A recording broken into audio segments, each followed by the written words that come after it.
భద్రాచలం శ్రీ సీతారామచంద్ర స్వామి వారి దేవస్థానంలో వైకుంఠ ఏకాదశి ప్రయుక్త అధ్యయనోత్సవాలు జరుగుతున్నాయి. ఈ అధ్యయనోత్సవాల్లో భాగంగా ఈరోజు పహల్పత్తులో 3వ రోజు. ఈ 3వ రోజున భద్రాచల రామచంద్రమూర్తి వరాహావతారంలో భక్తులకి దర్శనమిస్తారు.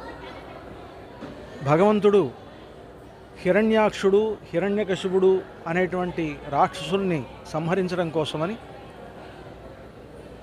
వరాహావతారాన్ని, నరసింహావతారాన్ని ధరించాడు.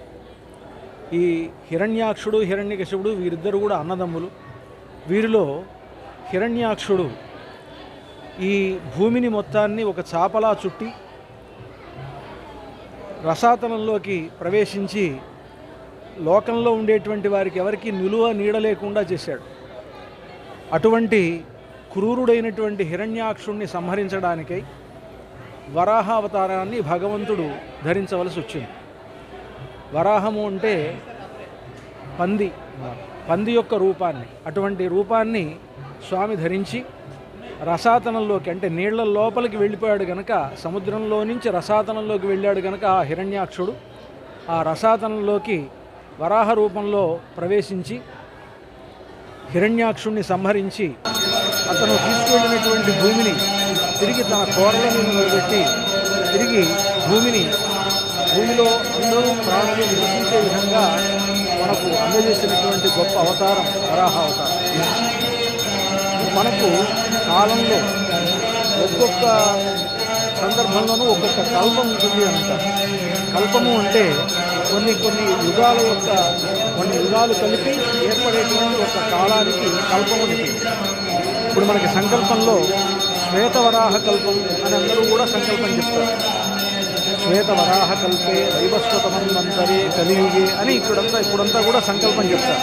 అంటే ఇప్పుడు ప్రస్తుతం నడుస్తున్నటువంటి ఈ కాలం వరాహ కల్పకాలం. కనుక వరాహస్వామి ఈ కాలంలో గొప్పగా ఫలితాన్ని ఇస్తాడు.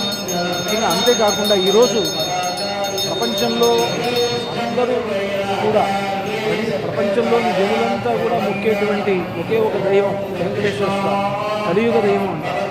కలియుగ దైవమైనటువంటి వెంకటేశ్వర స్వామికి చోటిచ్చినటువంటి వాడు కూడా వరాహస్వామి. నిజానికి అది ఆ కొండ, 7 కొండలు ఎవరి అంటే వరాహస్వామికి సంబంధించినటువంటిది. ఆ వరాహస్వామి వెంకటేశ్వర స్వామికి నిలువ నీడనిచ్చాడు. అసలు భూలోకంలో ఉండేటువంటి మనమంతా కూడా వరాహస్వామి యొక్క అనుగ్రహం వల్లే ఉండటం. ఎవరైనా సరే, ఎవరికైనా సొంత ఇళ్ళు లేకపోయినా, తర్వాత వాళ్ళకి ఏదైనా వ్యవసాయానికి భూములు లేకపోయినా అది కావాలని కోరుకునేటువంటి వాళ్ళు వరాహస్వామిని సేవించినట్లయితే వారికి సొంత ఇళ్ళు మొదలైనటువంటి కూడా లభిస్తాయని మనకు జ్యోతిష శాస్త్రం చెప్తుందన్నమాట. కనుక అలాంటి ఒక గొప్ప అవతారం వరాహ అవతారం. హిరణ్యాక్షుణ్ణి సంహరించి భూమిని ఉద్ధరించినటువంటి అవతారం ఈ వరాహావతారం.